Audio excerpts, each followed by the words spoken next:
All right, so last time we went through how I was stuck and how I pushed myself through a spreadsheet, and I realized that I kind of skipped through what I think is most valuable for what this whole channel is supposed to be, which is talk through game development, right? So I'd love to walk you through the spreadsheet that I completed and kind of what it means for the next steps of the game. So this is a bit of a deep dive, it's going to be a bit of a longer video, so strap in.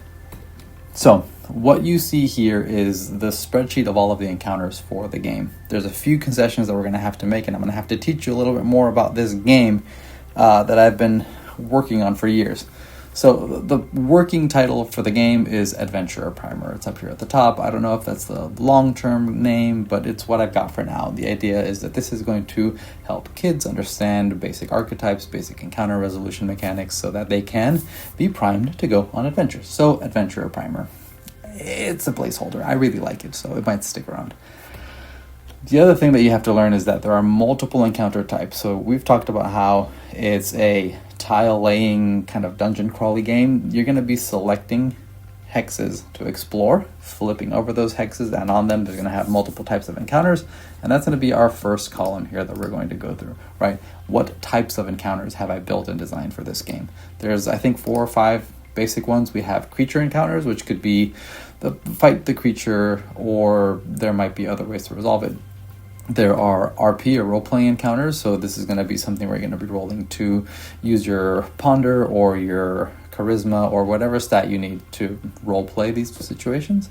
There's trap encounters, there's captive encounters, which is an optional thing in the game. Like if you want to play with 2 playable characters, you can have a captive card that you can add to the deck so that when you're exploring this level, you can add a player to the game. There's treasure encounters, which is what it says on the tin, and then there's alert encounters, which is the last kind of one that we'll cover later. But the basic premise of the game is once you select an encounter and you flip it around, you have to resolve that encounter, right? And then you can progress to the next one.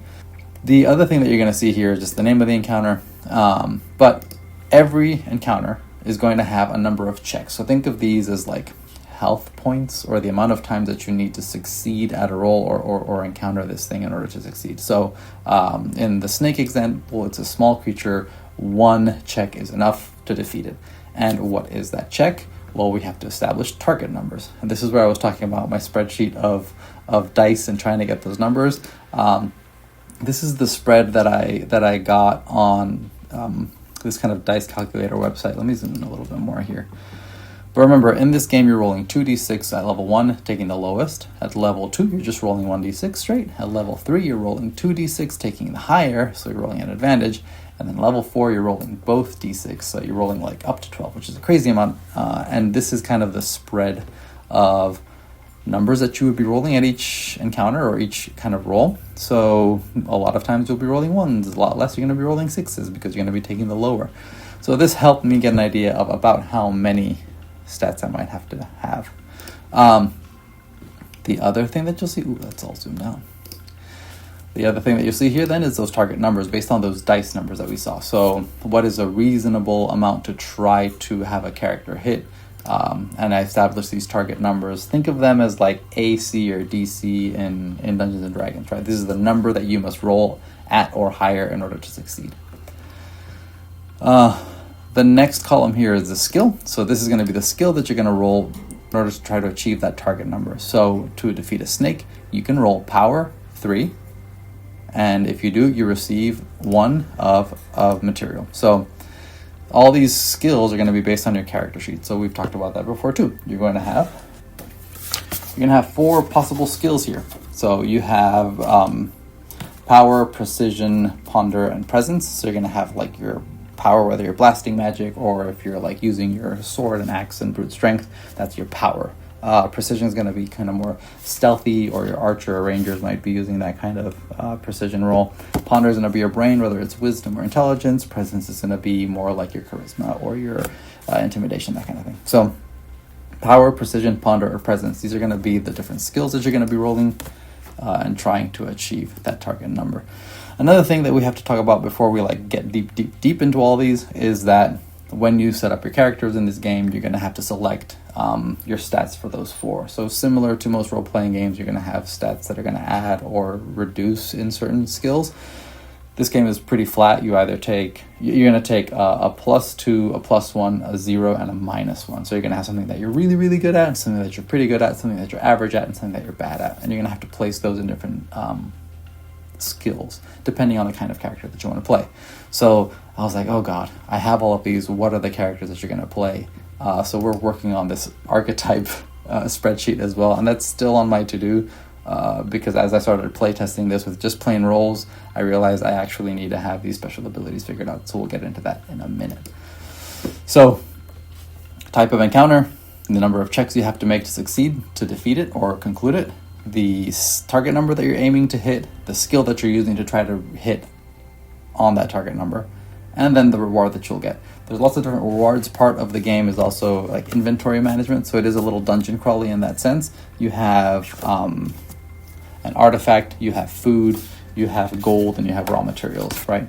So those are some of the rewards that you can get. Food, gold, raw materials, artifacts. T is a new one. T is treasure. That's something that you can get. So special boss monsters or big monsters, you'll be able to get treasure. So one of the things you can do with those materials that you're gaining through these encounters is either craft or purchase treasures. So there'll be a little baggie in the game with lots of these little tiny hexes. And all these tiny hexes are going to be, this is like a +1 armor that exhausts, which means that it buffs one hit. So if you take a hit from an enemy, you can use that to block it, basically. Or you can buy a +1 presence. This also exhausts, which is like a potion that might make you really charismatic, like chewing gum or something, make your breath smell good. There are also permanent buffs, like a +1 to precision, like ongoing for level 1 or 2, and a level 3 and 4 +2 to precision. So all these little items have gold costs and crafting costs that are a combination of either gold or materials or artifacts or food or whatever. So all these little treasures you can gather throughout the game, whether you're crafting or purchasing them or getting them from a monster that you defeated. So I had to figure out what are all those things. And sometimes you might have a special reward that you might get. Sometimes you might just get anything for your bag. So either food or gold or material or artifacts, whatever you choose. So that's something else that I had to figure out, is what are all the things that you can earn. And then because I don't want this to be like a hack and slash game, I wanted there to be options for the characters to not just fight the thing, but maybe avoid it and skirt around it. So this target number is the same, but you don't get a reward. So if you're a really sneaky character, easily sneak around the animal, you don't have any issues, but you don't gain anything. Now, if you decide to fight it, you might gain some raw materials, so think like the snakeskin leather that you might use. A wild boar, inversely, might have a little bit higher checks, higher target number, and you get a food, and you can scare it away if you roll with your presence, right? So I wanted to provide options for the people playing if you want to hack and slash, if you want to sneak around, if you want to yell at them and scare them, or, be nice to them. There's a third thing that I wanted to offer as an alternate way to resolve, which is this but maybe. Beyond crafting and consuming those items in your bag, I wanted to have a way to allow players to be able to use them to resolve encounters. So in this wolf encounter, I thought about this because my daughter would probably never ever want to fight a wolf. So if it has 3 checks, 4 power, you can gain 2 materials, think the pelt and fur of the beautiful wolf, or you can roll your presence, which is a little bit easier, but you don't gain anything. But maybe if you have 2 food because you're not a really big strong fighter and you have bad presence, maybe you have 2 food and you can spend it and just feed the pup and avoid the encounter completely and still succeed with it. So I wanted some but maybe options, more stuff to do with those materials, right? So these are your basic building blocks to each of these encounters. The number of checks, the target number, the skills for that target number, the rewards that you would get if you succeed using that path for that target number. But maybe there's something that you can use from your pack that can resolve this issue. Some more complex encounters as you go down to level 2, right? You have higher target numbers, which all this will come out in the wash once you playtest to see if it's the right level to be trying to get people to roll to. But like I said, there's some special encounters here that have this PYL. PYL stands for push your luck. So maybe you encountered the goblin horde and you use your precision to sneak through the shadows to get 2 gold, and you're feeling really good because you rolled really high and you think, you know what, I could do a little bit better. And maybe if you use your ponder to rummage around and find the hidden compartments, you might find yourself 2 extra artifacts. But if you fail, your push your luck failure is alert 2. Now, I know I've used a bunch of random terms, and as I built this spreadsheet, I realized, oh god, I gotta define what all these terms are. So what is alert, what is peak, what is exhaust? So I had to start writing down what those things actually mean. So alert, you're gonna flip one adjacent hex at random, which means that if it's flipped, you have to resolve. Peak lets you flip over one adjacent hex without triggering it, and you can choose to flip it back or engage. And exhaust, like I mentioned, are consumable items, so potions or items that, like it's poison on a blade that helps you cause damage in an extra attack. So exhausting or exhaustible consumable items. An encounter, like I mentioned, is a Flix hex that must be resolved before advancing. A check is that number that you need to roll to meet or exceed that target number in an encounter. Anyways, this is going to be good. I think a glossary of terms really helped in the last game that we designed, and this is going to be helpful here too. Like I mentioned, these are all of the rewards that you can get. Food, gold, raw materials, magical artifacts, playable character, or a special reward, or a bag, which is anything in the kind of main 4 here. Alright, back to the spreadsheet. So, this is what I spent those like 3 or 4 hours building. What are the encounters? What type of encounter? Is there a good spread of encounters? What are the target numbers? Are these reasonable numbers to expect people to be able to hit? What are the skills that you're going to need? And what are the rewards that you're going to get if you succeed using those specific skills? So, I mean, at the risk of spoiling these encounters, we might add more encounters, we might reduce them. Again, all of it is going to depend on playtesting, but this is kind of where we're at. There's 4 different levels at each environment. You're going from a generic forest with little creatures and traps and hunters and maybe a few magical critters to the goblin area of the forest. We're going to have goblins and goblin shamans or chiefs and bugbears and owlbears and more traps. And then into the elven glade, where you're going to have much more heavily role-playing type encounters. There are some elves and like a cursed stag that you might encounter in this space. And eventually you lead to the cursed woods, the scary forest, right? Where you're going to have trolls and blighted trees and encounter witch and her minions. Remember, the main goal of this game, the objective, is to establish these archetypes and help people who are kind of new-ish to the genre learn about different heroic archetypes and villain archetypes and environment archetypes. So it's very much like classic forest nonsense. So the big bad is going to be the evil witch.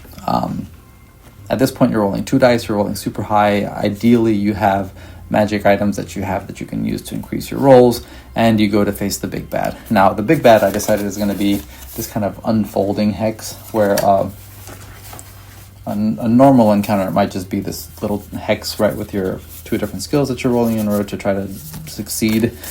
This will be a hex that you kind of open up.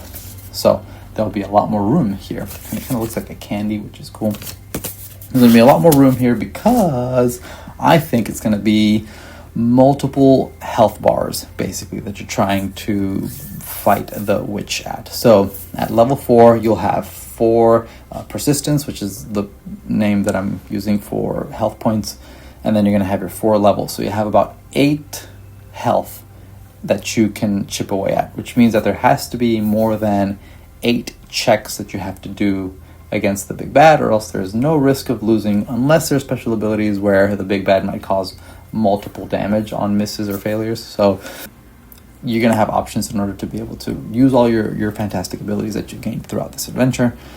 So you might have a ponder track, you might have a power track, and you might have a precision or presence track. You're going to have to defeat all of them, or at least go through all of them before you can call, the big bad defeated. So for now, we're working on multiple health tracks for the big bad at the end of the levels. So we did the forest. We also worked on, I say we, but it's really me. I worked on the city. The city is the other environment that has multiple encounters, right? You're going to be in, a crowded city space. You're going to go to the sewers under the city. Then you're going to end up in a thieves guild full of like traps and assassins and bandits, and eventually into the Baron's mansion. And the big bad of the city is going to be the Baron. So think of a crooked, evil, kind of mastermindy rogue that you're going to encounter at the end. But all of these are flavored for the city. You have a little bit more presence and precision takes on some of these encounters versus ponder or power, because the idea is that some of these environments will come with a couple of archetypes that you can play. So, it was a lot. You can see why this was kind of blocking my progress in Brain. The last thing that I have to do is develop the heroic archetypes that we're going to be playing. And I came up with this really cool solution, because what I don't want is to pigeonhole people into specific ways of playing, but I want to give them options to not have to worry. I want to be able to whip out your character sheet, know where you're going to put your +2s, your -1, whatever, and get to playing within a couple of minutes. I want setup to be simple. There are 4 skills, so we knew that there was going to be builds where you were going to lead with one, follow with the next, and because of the way that math works, that means that there's going to be 3 power-led archetypes, 3 ponder-led archetypes, 3 presence-led archetypes, and 3 precision-led archetypes. And again, all this is spoilers. If you would rather wait to see what all this is later on, that's fine. I don't think we're going to launch with everything day one. So, for example, the champion. This is your classic fighter, your knight, your heroic and skillful swordsman or duelist. They're going to lead with power and follow with precision. These guys are good at fighting, whether it's with brute force or with a little bit of stealth and precision. Their ability at level 1, they're going to be able to re-roll 1 failed power check. So you roll your power check. If you fail, you can do it again. And these stack, so as you kind of level up, you'll be able to continue to, once per level, use this ability. At level 2, the champion will add 1d4 to 1 power check, again, once per level, but you can use it now anytime that you are leveling up. So you can add a d4 to whatever result to your target number might be. At level 3, your T max is 4, so your treasure maximum is 4. This is meant to represent like, as a really good champion and fighter, you can carry multiple weapons and you're good with multiple weapons, so maybe you have a couple of extra daggers or an extra sword or something, so you can carry a little bit more. And for now, that ability at level 4 is going to be, you're going to add 1d6 to 1 power or precision check, so either of those skills, because you're just a really dang good fighter. The druid, which is one of the other archetypes that I'm thinking about launching because of the forest, they would lead with ponder, so they're really wise and smart, and then they're going to follow with presence. So maybe they're really charismatic, or they're really kind and gentle, and they're able to talk to creatures or to people. Think about that kind of wizened foresty person. So similar to the champion, actually no, not similar to the champion. Them different to the champion, they can roll ponder on any one precision check. So instead of trying to be sneaky or stealthy, maybe they can take a moment, take a deep breath, and think about this. Like, I don't know, maybe, a T-Rex can't see you if you don't move kind of thing. So instead of having to be precise, you can kind of think and know the answer of how to avoid the thing that he might fall into with precision. So something that they might be really bad at, they're able to replace with something that they're really good at. You can read the rest of these on the spreadsheet. But the other archetypes that we have here are Bard. These 4 are the ones that I'm hoping to launch these 2 environments with. You have a Bard who obviously leads with presence and follows with ponder. And then we're going to have a Thief who leads with precision and then follows with presence.